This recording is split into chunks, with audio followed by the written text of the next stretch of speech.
প্রিয়জনের সাথে ঈদের আনন্দ শেষ করে কর্মস্থল ঢাকাসহ দেশের বিভিন্ন অঞ্চলে ফিরছে মানুষ।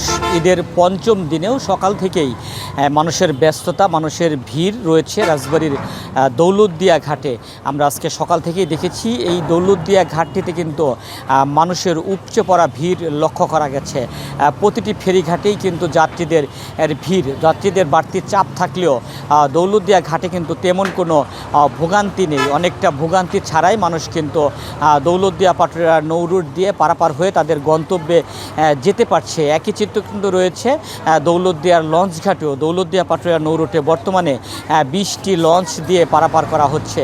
আমি ঠিক এই মুহূর্তে রয়েছি রাজবাড়ির দৌলতদিয়া ফেরিঘাটের 7 নম্বর ফেরিঘাটে। আপনারা ক্যামেরার সাহায্যে দেখছেন দৌলতদিয়া 7 নম্বর ফেরিঘাটে দক্ষিণ অঞ্চলের যে জেলাগুলো রয়েছে সেই জেলাগুলো থেকে দূরপাল্লার বাসগুলো আসছে এবং যাত্রীগুলোকে তারা দুর্ঘটনা এড়াতে ঘাটের প্রবেশ পথে নামিয়ে দিচ্ছে এবং সেই যাত্রীরা কিন্তু পায়ে হেঁটে ফেরিতে উঠছে এবং ফেরিগুলো লোড হওয়ার পর রাজবাড়ির দৌলতদিয়া থেকে মানিকগঞ্জের পাটুরিয়ার উদ্দেশ্যে ছেড়ে যাচ্ছে। আমরা যাত্রীদের সাথে কথা বলেছি, যাত্রীরা আমাদের কাছে জানিয়েছেন এই বছরের ঈদ যাত্রাটা অনেকটাই স্বস্তির ছিল। সড়কেও তেমন কোনো যানজট বা ভোগান্তি ছিল না, আর নৌপথেও তেমন কোনো যানজট বা ভোগান্তি কিন্তু ছিল না। তবে সড়কে মাঝে মধ্যে কিছুটা বাড়তি ভাড়া নেওয়ার কিন্তু অভিযোগ সেটি কিন্তু ছিল।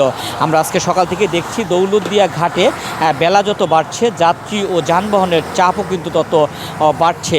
এই বাড়তি যাত্রীদিকে চাপ সামাল দিতে এবং নিরাপদে নির্বিঘ্নে পারাপার করতে দৌলতদিয়া পাটুরিয়া নৌরুটে কর্তৃপক্ষ কিন্তু পর্যাপ্ত পরিমাণে ফেরির ব্যবস্থা রেখেছেন। দৌলতদিয়া পাটুরিয়া নৌরুটে বর্তমানে 17টি ফেরি দিয়ে পারাপার করা হচ্ছে। এছাড়াও ঘাট এলাকায় নিরাপত্তা বিধান রাখার জন্য ঘাট এলাকায় কিন্তু জেলা প্রশাসন, পুলিশ প্রশাসন, নৌ পুলিশের সদস্যরা সম্মিলিতভাবে কাজ করছে। এছাড়াও আমরা দেখেছি ঘাট এলাকায় নৌ পরিবহন মন্ত্রণালয়ের একটি টিম ঘাট এলাকা কিন্তু পরিদর্শন করছে এবং যাত্রী ও যানবাহনের চালকেরা যাতে নিয়ম মেনে ফেরিতে ওঠেন, কোনো প্রকার যাতে হুড়োহুড়ি না করেন, নিয়ম যাতে সকলেই মানেন, দুর্ঘটনা এড়াতে যাতে তারা কর্তৃপক্ষের সিদ্ধান্তগুলোকে মেনে চলেন, সেই জন্য কিন্তু তারা ঘাট এলাকায় কাজ করে যাচ্ছে।